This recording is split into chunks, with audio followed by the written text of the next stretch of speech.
Om Jnanatirandhasya Jnananjana Shalakaya Chakshurunmilitam Yena Tasmai Shri Gurave Namaha. Srila Madhvacharya has been quoted in this purport, discussing the difference between the soul and the body. Actually, although it's not given in the translation here, but in the Sanskrit, original Sanskrit, we can see that it's also said that in Lord Vishnu, there's no difference between the soul and the body. So, Madhvacharya, he was preaching difference. This very important point on which the whole world is confused, that there's a difference. Madhvacharya, he distinguished 5 kinds of difference. That means between, first thing, the main point of this verse, Jeev and Jada. Between the living being and material nature, there is a difference. The living being and the body through which it presently expresses itself, or between any other material object, or from material nature in general, the spirit soul is different. Then, Jiva and Jiva, there is difference between every Jiva. There is one song by the Beatles, those who are from the Western countries have heard of the Beatles. They say that I am me and you are we and we are all together. Nonsense. Doesn't make any sense. That I am not you. If you feel hungry, doesn't mean I'm hungry. Or if we both feel hungry and you eat, doesn't mean that I become satisfied. These very simple points. So there's difference between Jiva and Jada, Jiva and Jiva, Jiva and Ishvara. There's the Supreme Lord. He is also Jiva. You see the name Jiva Goswami. Why is he called Jiva Goswami? Because Jiva is a name of Lord Vishnu. That's also a name of Lord Vishnu. It means a living being. So that's also one of the qualities of Lord Vishnu. He's a living being. But he's not a living being like you or me. He is the supreme living being. Therefore he is called the Ishvara. Nityo Nityanam Chaitanas Chaitananam Eko Baho Vidhati Kama. Eko Bahonam Vidhati Kama. We are living and the Supreme Lord is also living, but He is the controller who is supplying the needs and fulfilling the desires of all other living beings. There's difference. Madhvacharya is pointing out the difference. There's difference between Ishvara and Jada, between the material nature and the Supreme Lord. The material nature is controlled and produced by the Supreme Lord. And there's difference between Jada and Dada. It means between one material object and another. This Mayavad philosophy, their idea is that everything is one. There is no difference between anything. Ultimately, everything is all the same, which is the most ludicrous philosophy. They think that when one becomes spiritually realized, he understands that everything is all the same. There is no difference between anything. Everything is all the same. And they have very big, long words. You see, they're talking big, long words and big philosophical dissertations, lots of words in Sanskrit. But if you take away all the big, long words and all the Sanskrit and see what is their actual theory, that everything is all the same, it's actually nonsense. Just like, for instance, we were in a village recently, and there was one man, he was trying to support this idea that everything is all the same. So, I said to him, then a fan is the same as an umbrella? It's a very clear thing. A fan is one thing, and an umbrella is something else. Stool and food is the same. You would like to eat stool? Then you save money. You don't have to buy food. Simply you pass, you take, you eat again. You pass, you eat. You pass, you eat. If it's all the same, all one. Or eating and not eating. Don't even bother eating. Because eat or not eat, it's all the same. So even a child can understand. If a child, he may do something foolish. But if an elder person, he does something foolish, then you call him insane. Just like if a child runs here and there crying and passing stool in the road. Young child, that's a child. But if an old man, a grown-up person, 20 years old, someone looks at him the wrong way, and he immediately starts crying. And then he passes stool in the middle of the road. They'll take him to the madhouse. So the same thing, a child, he may not be able to understand that so much philosophy. He may think everything is all the same. That's why you see a child, he may take something and use it for the wrong purpose. He'll take a book and chew it. The book is not meant for chewing, but because he's a child, he doesn't know the difference, doesn't know the function of one thing and another. He'll take some valuable, maybe a tape recorder or something like this, and just for fun, he'll smash it. Because he's a child, he doesn't know the difference between one thing and another. Or he'll drink some bleach, thinking this is something nice to drink. Or he'll see some bright yellow pills, and think this looks like some nice sweets. And then he vomits and you have to call the doctor. So if a child, he doesn't distinguish between one thing and another, you think he's a child. If an older person doesn't distinguish, then you think he's insane. So this Mayavad philosophy that everything is all the same is actually madness, by which people lose their power of discrimination. They think they become very intelligent, but actually by losing their power of discrimination, they become foolish. This verse, please don't lean on Bhagavatam. Even though it's Gita Press Bhagavatam, still it's the shlokas of Srimad Bhagavatam. So this shlok, this section is dealing between the difference between the soul and the body. We should distinguish between the soul and the body. And we'll find this theme is repeated throughout the scriptures. We may think, well, this is very basic knowledge. Actually, this is very elevated knowledge. This is the beginning of spiritual life. And most people, they don't have even entrance into spiritual life. Even in India we see there are so many gurus and so many so-called avatars, and they're writing books also. But their followers don't even know they don't even teach the most basic point that you are not this body. They don't care to teach it. They probably don't even know it themselves. Most of these so-called gurus, even if they're teaching Srimad Bhagavatam, but they'll only speak about some lila, they'll never speak any philosophy. Because if they speak philosophy, then no one will come, no one will be attracted.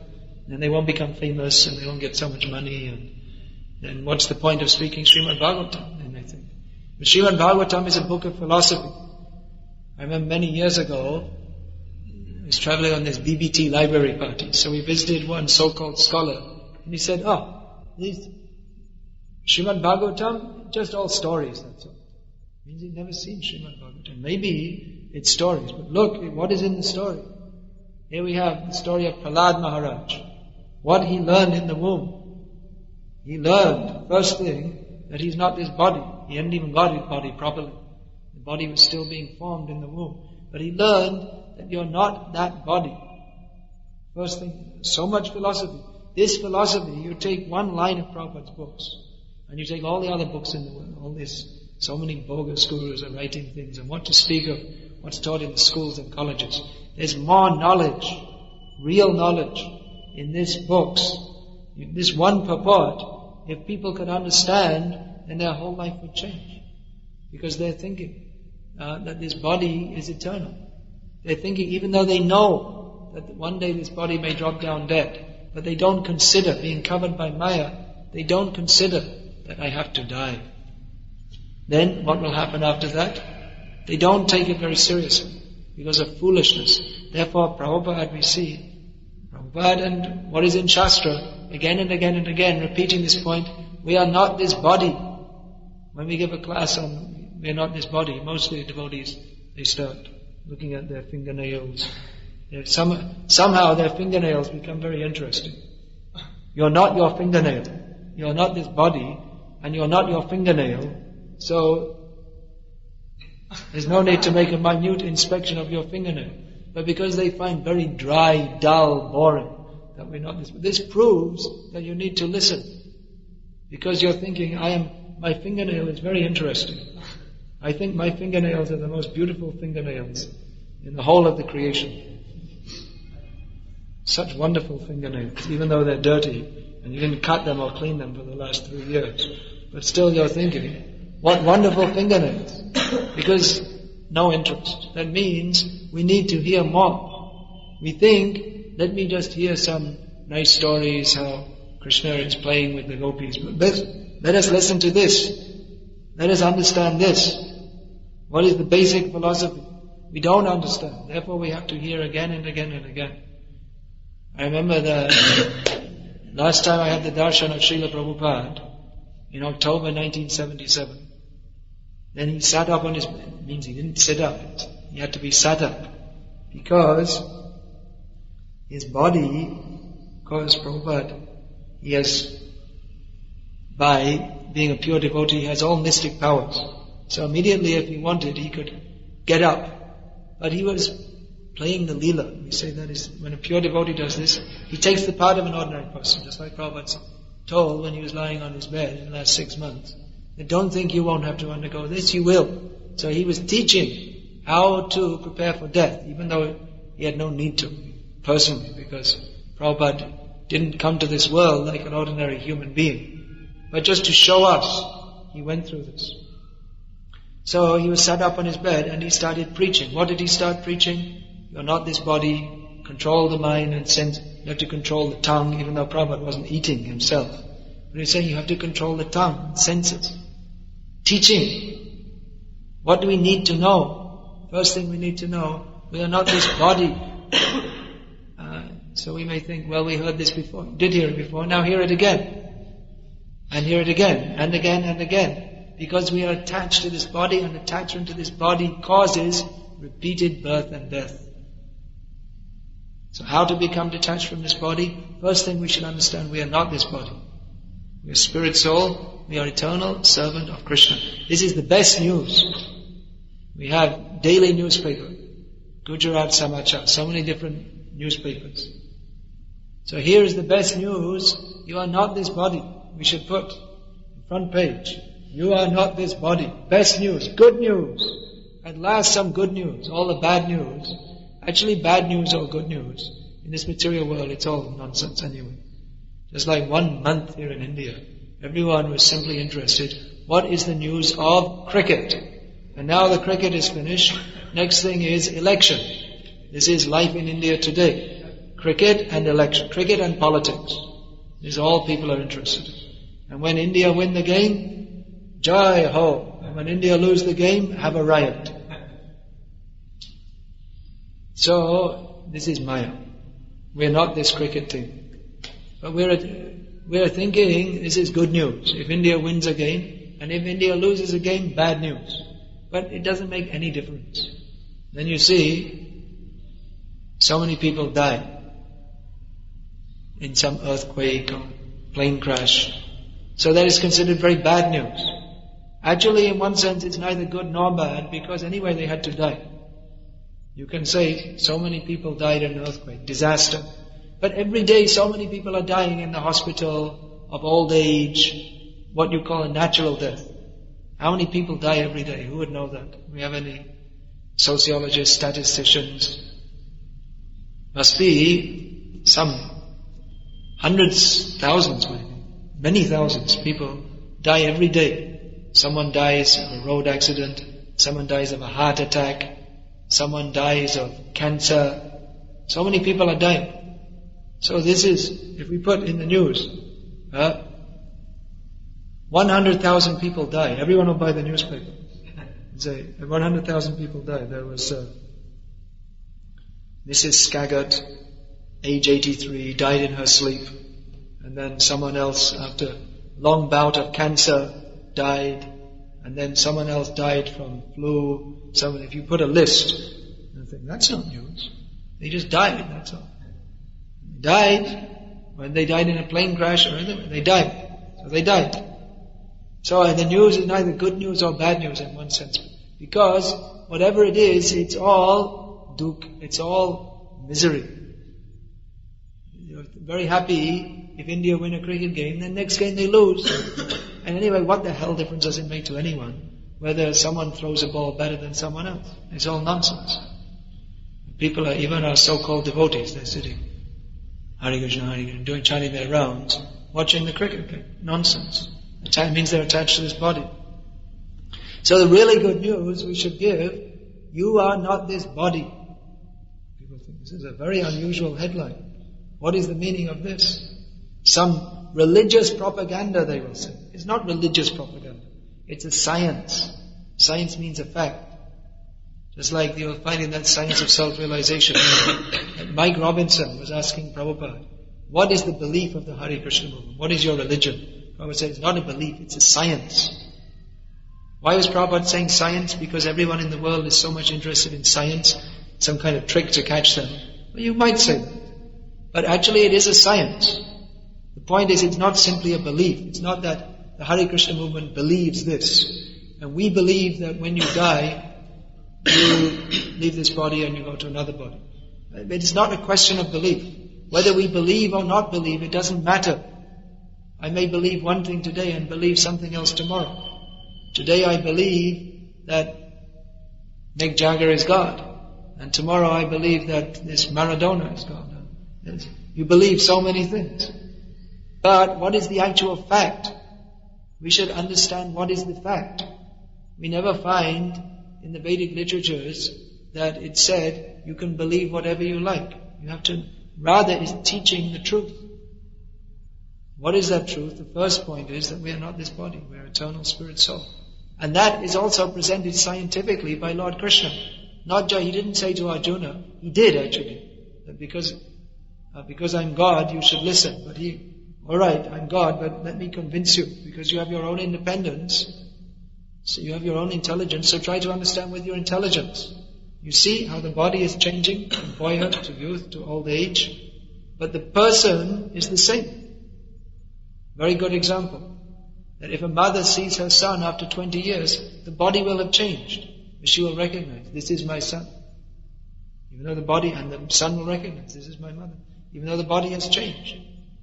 So how can you say it's my son? Because all the chemicals have changed. And the chemicals that were in the body 20 years ago are not the same as the chemicals in the body now. So what is the son? That is the person. That is the soul within the body. That is the person to whom we're giving affection, but we're identifying with the body. That is the mistake. So this is a science. Bhagavat Tattva Vijnanam. Srimad Bhagavatam states, this is a science. It is something to be understood scientifically with our intelligence, not simply believe in Jesus or you will burn in hell forever. And then it's like a threat. Why? Because it says in the Bible. Well, that's alright, but it says in the Quran that if you don't believe in Allah, if you don't follow the Islamic system, then you burn in hell forever. So, you say, the Muslim, the mullah, he tells me, if you don't believe in this, you'll burn in hell forever. And then the priest comes and says, no, you have to believe in this, otherwise you'll burn in hell forever. So, what do I do? I mean, there's no intelligent way to understand. I just have to hope. I have to follow one of them. And hope that I'm following the right thing, because there's no intelligent way to understand. Simply, you have to believe, that's all. So we don't say that. We present books. We're not just giving one book and we say, believe or you go to hell. We're presenting so many books and we say, believe or you go to hell. But why? Why should you believe? You study scientifically. What is it? You see this example. The tree is giving fruits. The fruits, they develop, they grow, and they fall from the tree. And they rot away. So the tree is this fixed principle. And the byproducts of the tree, fruits, flowers, leaves, they're coming and going. So this is an example from the material world. Of course, ultimately the tree also falls down and dies, or is cut. But it's an example that the soul is steady. The soul is fixed. But the body, Janma Adya, it has a beginning. That is, the important principle is the soul. The soul is apparently related with the body. Actually, there's no real relation, but because we identify with the body, therefore the soul appears to have a relationship with the body. So the body is changing, but the soul is not changing. There's so many examples. A good example also given in Gita. Again and again in Gita, Lord Krishna is giving examples, especially in the second chapter. But throughout the Gita, he's giving examples. How the body is just like the clothes which cover. The clothes which cover the body are compared to the body which covers the soul. Vasamsi jirnani yatha vihaya navani grinati naroparani tata shirirani anyani navati. Then what's the last line? Tata shirirani. Then I can't remember the last line. Anyway, it means that just as we change clothes when they get worn out, because they're no longer useful, so in the same way we change bodies when that gets worn out. As the cloth is a covering for the body, so the body is a covering for the soul. So this is a very important point to understand. We should preach this. You are not this body. If we don't understand this, even if we're preaching Krishna Bhakti, actually here in India, especially in Gujarat, there is a feeling for Krishna Bhakti. So people will take it up. They can take up Krishna Bhakti very easily with a little pushing in the right direction. But we should also preach this point, you are not this body. Otherwise, unless people have this proper understanding, if they're only on the sentimental platform, they won't be able to advance properly in Krishna consciousness. Therefore, you're giving books. Let people read these books. You have to speak it also. Otherwise, they'll love Krishna, but they'll also chant their rounds while they're watching the cricket game. Because they're attached to this body. They're thinking, I am Indian. I am Gujarati. I am this body. Not proper understanding. So this philosophy should be understood by our devotees and preached alongside with the chanting. Actually, this Bhagavad Gita, if people understand.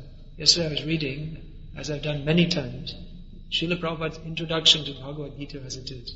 It's so wonderful how logically and scientifically Prabhupada presents. Anyone who reads this, applying their intelligence, they cannot fail to be impressed. Prabhupada presents why you should read Bhagavad Gita and why you should read Bhagavad Gita as it is. And what does Bhagavad Gita teach? So wonderfully he presents. Why should you read Bhagavad Gita as it is? Because there is no other edition which is worth reading. Why? At least in the Western countries, he will say. Why? Because Bhagavad Gita has to be understood in a particular way. It was spoken with a particular purpose. It's not that Bhagavad Gita was just spoken because, okay, it's about 3/4 of an hour till the fighting, what should we do? Let's talk some philosophy. Let's have some fun.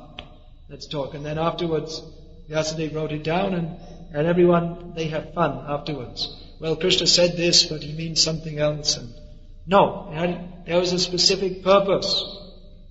Therefore, we have to understand how Bhagavad Gita is spoken and how to understand it. We have to understand in the manner that the speaker of Bhagavad Gita meant it to be understood. Just like if I say, bring me a glass of milk, and instead you bring a glass of water. And you say, well, actually I think in your condition, because you're not very well, you should drink water. And no, I said to when I said milk, I meant milk. So you should bring milk, not water. So you have to understand what the speaker, especially when we're dealing with the person, Krishna, the Supreme Person. If we're to accept Krishna as an authority at all, then we have to accept Bhagavad Gita in the way that he meant to speak it, what he meant to say. Krishna's not blabbering some nonsense. What he's saying is very valuable. So you have to understand Gita in the way that Gita is given and see how did Arjuna receive it. Just like medicine. You go to a doctor, he's giving specific medicine as you require it. You don't just walk in and say, well, give me any medicine. Or, that medicine looks nice, let me try some of that. No, you have this disease, you have to take this medicine in this manner. Then you'll be benefited. So like this, Prabhupada very scientifically delineates. How is it to be received? Imam vivasvate yogam proktavana hamavyayam vivasvananave praha manorikshvakave bravit ivam parampara praptam ivam rajashriyo vidu. This Gita is given in the parampara system. It has to be understood in the parampara system. Therefore, it has to be understood from a devotee. Because throughout the Gita, Krishna is speaking of devotion. And again, Prabhupada quotes, that this can be understood through devotion. Bhakti amava vijanati. Therefore, we have to understand Gita from a devotee in the parampara. So very scientifically, logically, point by point, you cannot argue with this. How Gita is to be received. And then what is to be understood? To be understood that we are not this body, we're eternal soul. Krishna is also eternal soul, but He is the supreme soul. He is Jiva, we are Jiva, but He is the supreme Jiva. We are also Ishvara. I may be superficially the controller of my family, or someone may be the controller of his disciples, or someone may be the controller of his factory. But the supreme Ishvara, Tamishvaranam Paramam Maheshwaram, who is the controller of all other controllers, Ishvara Parama Krishna, that is Krishna. So these points are to be understood. They're presented very scientifically, very nicely, so that anyone who reads Prabhupada's books very carefully and thoroughly, they can preach this in such a way. Anyone studies and he preaches, he can go, and any point anyone brings through studying Bhagavad Gita and Srimad Bhagavatam, he can present. This is the fault. This is the fault in your philosophy. Now you take the right point. Just like I think I told you before. Yeah, I told you this. One devotee, he was preaching in South India. So he's finding it very difficult because so many people, they would say, no, you should worship this demigod, not Krishna. Everything is all one. Everything is all the same. So he wrote to Prabhupada, how can I preach this people? Prabhupada said, you learn 25 or maximum 50 shlokas from Bhagavad Gita and learn what they mean. Read Bhagavad Gita as it is. And you can defeat any philosophy. Just like if anyone says, or you should worship all the different demigods as the same. Then you ask them, do you believe in Bhagavad Gita? And they'll say yes. Then you quote one verse or half a verse. Antavattu phalam teisham tadbhavat yalpamedasam. The fruits which are accrued from worshipping demigods are limited and temporary. Therefore those who worship demigods are foolish. So that's demigod worship finished. Half a shlok. No more discussion. You believe Bhagavad Gita? According to Bhagavad Gita, if you believe in demigod worship, you are a fool. It's not me that says, it's Krishna that says. So in this way, we understand. So these books are for reading, distributing, understanding. Very relishable to study Srimad Bhagavatam. Read this again and again and again throughout your life. We should read Srimad Bhagavatam with the purports. Srila Prabhupada's purports, they are the essence of all the Acharyas' purports. Prabhupada studied all the different Acharyas' commentaries, then he took what is the most important, relevant points for people in the modern age and put it in simple, clear English. Prabhupada was empowered. How he could, just like you read, if you read the first 2-3 pages of that introduction to Gita, how Prabhupada put so much philosophy that people, they're amazed when they hear. Sometimes you meet scholars in India, big scholars of Shastra, Bhagavad Gita, Srimad Bhagavatam, Acharyas of different sampradayas. Then some devotee comes, he's been in our movement 1 year or 2 years, and he speaks something, and they're astonished. And how can you understand such high philosophy? And you never went to Gurukul, you never studied Sanskrit. What is the devotee saying?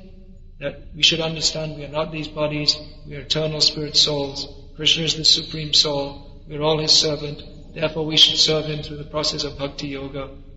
And the big scholar will be listening, he'll be amazed. Oh, how have you understood such high truths? Because normally people, they can't understand. They study so much Sanskrit and they get confused. Prabhupada just gave it to us so simply, so directly, that even those who are neophyte students in our Krishna conscious movement, if they're little studied and they have faith in Krishna, then they can speak with any big scholar. And they'll be surprised how you've understood such things, which normally, after many lifetimes, you may understand. Bahunam janmanamante jnanavanam prapadyate. Those who are in knowledge accrued over many lifetimes, they can come to this point, Vasudeva sarvamiti samahatma sudurlama. And our devotees, they're wearing blue jeans, smoking a cigarette, playing some rock music, then they get one book. What is this? Bhagavad Gita. This looks very good. Well, I'm not this body. Krishna is the Supreme Lord. Well, I better stop smoking cigarettes I have to chant Hare Krishna, otherwise I get reborn again. Alright, I'm going to the Hare Krishna temple. Please shave my head. What's this thing on your nose? Teach me how to put it on. What's this? Japamala? Teach me. Alright, then, within a few seconds, you make more advancement than the yogis do in millions of lifetimes of difficult austerities. Even after many lifetimes, they can't understand this point. Antastu koti shatavatsara sampragamyo vayoratapi manaso muni pungavanam sobhyasti yadvagata simya vinchincha tattve govindavadi purusham tamaham bhajami.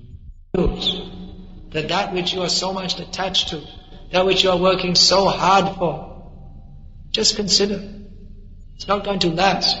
For what are you working? The young ladies are very interested how to decorate their body. They spend so much time in front of the mirror, combing their hair and putting lipstick and so many different things. But in a few years, now you're putting all these things, and all the young men, or the older men too, they'll look, oh, what is this? But in 20 years' time, they won't look twice at you even if they're paid. Because that beautiful body, young body, is now just a wrinkled up old bag. Before it was an apparently attractive bag, but now it's a wrinkled up bag. No one's interested. So why be interested in that which is temporary? If you want a beautiful body, you can get a beautiful body. That is in the spiritual world. You can have a body which is eternally young, and you don't have to go to the beauty parlor. In Golok Vrindavan, there's no beauty parlor. There's no beauty therapeuticians. You don't have to put mud on your face and then take it off, and then you're supposed to feel beautiful by putting mud on your face and pay 2,000 rupees to have mud on your face. You're always beautiful with Krishna. And even in this life, you'll be beautiful. You don't need lipstick, makeup. You just chant Hare Krishna, you'll become beautiful. You'll become very attractive. Even the bodily features, they may not look very beautiful, but the devotees, they look very beautiful. They get luster. They become very nice. Otherwise, those who are materially attached, even if their body is apparently beautiful, they don't look attractive. The so-called beautiful people, in California, they talk about the beautiful people, because in California you'll find, due to what's supposed to be good karma, you find so many people with beautiful bodies, but they don't look beautiful. They look lusty. They look, if you see the eyes, they look depressed, disappointed, confused. They're not happy. But a devotee is always happy. Therefore he's beautiful. There's luster is there, because they're happily engaged in Krishna's service. So, even from this point of view, if we want to be beautiful, if you attach the body, how you can become more beautiful, how you can add something to your good looks, which no one else can get, and it's free. All you have to do is understand you're not this body, and chant Hare Krishna, and you'll automatically become very good looking. We can tell people. The young ladies, especially now young men, they're very interested. How to look beautiful. We can have secrets, ancient Vedic secrets of beauty. How to be beautiful. We'll tell them. Don't tell everybody. Anyone, alright, here's what you do. You simply give up attachment to this body, which is a bag of bones and stool, and you're decorating with lipstick. And the lipstick's also made from dead bodies. They're rubbing, this is made from animal fat. So to make their body beautiful, they're rubbing some cow's fat on their lips. And by this they become very beautiful. First of all, you have to understand that your so-called beautiful body is simply a bag of gas, stool, pus, and urine, and other various nice things. So if you want it to be beautiful, give up attachment to this body and chant Hare Krishna, and you'll be very beautiful. And it doesn't cost any money. Only you have to take this Bhagavad Gita. For 90 rupees, you have a lifelong course. Do it yourself. Be beautiful. Home beauty therapy. All you have to do is get up early in the morning, take bath, chant Hare Krishna, and you'll be beautiful. Hare Krishna. Any question?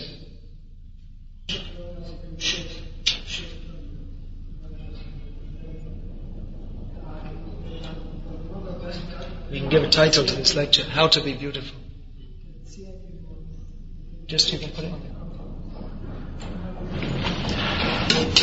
Why don't you stop it when the question is running? Because I repeat the question again. From someone and put in someone else's body, the kidney will still work.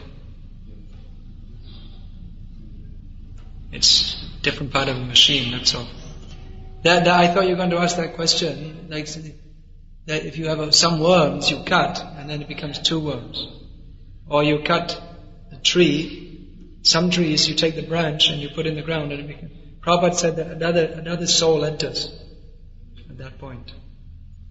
Another thing he said was that there are many souls within the body. So one of the souls in the cut part becomes the main soul of that body. Many souls in the body means there are so many cells in this body. Cells also have souls? It's a living being. When the soul transmigrates from childhood to youth to old age, when the soul itself... It's not really transmigration really means when it goes to another body. The soul is not changing, the body is changing. And the soul itself has such a have full knowledge. So when from childhood, you can see they don't have intelligence. And they become youth, and they teach the lessons. So it's like covering. Yeah, the soul is Satchidanandamaya. It is eternal, full of bliss and knowledge. But that eternity, bliss and knowledge is now covered over. Now he's in the material atmosphere. So he's not expressing his spiritual existence. When we say the child grows up and becomes more intelligent, but it's just like, it's another material change, just like the body of a child is small and weak, and the physical gross body, when he grows up, becomes bigger and stronger. So in the same way, the child's brain is less developed. When he grows up, it becomes stronger. When he gets older again, it becomes weaker. The body becomes weaker. So these are different changes of the body. They're not changes of the soul. That has nothing to do with the soul itself. Something to do with soul means the changes only continue to go on when the soul is present. But it's not the nature of the soul. The nature of the soul is not to change. This was very nicely described in that January-February edition of Bhakti Godhead, the lecture given by Prabhupada. Swapna Drashta Ivanjasa. The lecture is on one verse from Srimad Bhagavatam, 2nd canto, where he describes, it's just like the seer in a dream. In a dream you see so many things, but then you wake up, you realize, I have nothing to do with that. During the dream you identify with it. You think, I'm being chased by a tiger, or I'm enjoying, I'm a king and someone is serving me sweets. So you think like that, you identify fully with it, but actually you have nothing to do with it, and intrinsically there's nothing real about it. So in the same way, we identify with this body, but it's just like in a dream, it has no intrinsic reality, only because we think, only because we identify it has any reality. Otherwise it has no reality. It's just like the dream at night, that goes on for a short time. And the dream in the day goes on. The dream that I am this body, that goes on for a longer time. Therefore we accept that I am this body as a fact, because it appears to be permanent. Whereas the dream at night appears to be something which comes and goes. But actually the body also comes and goes, so it's also not permanent. It's no more real than a dream. It has nothing to do with our real existence. Just like the dream has nothing to do with our real existence. So this body has nothing to do with our real existence. These are very important points. We should try to understand. That Srimad Bhagavatam, that section, very interesting. Again, this is discussed in 4th canto of Bhagavatam. Now, the same point, in a dream, you may see your own head being cut off. You're watching. But then you understand, well, there's nothing to do with me, because I am seeing in a dream my own head being cut off. It's not me. So one who sees like this, he sees the body is there, but he sees with the eye of knowledge that I'm not this body. Even though the body is growing old, it's getting diseased, I'm not this body. Hare Krishna.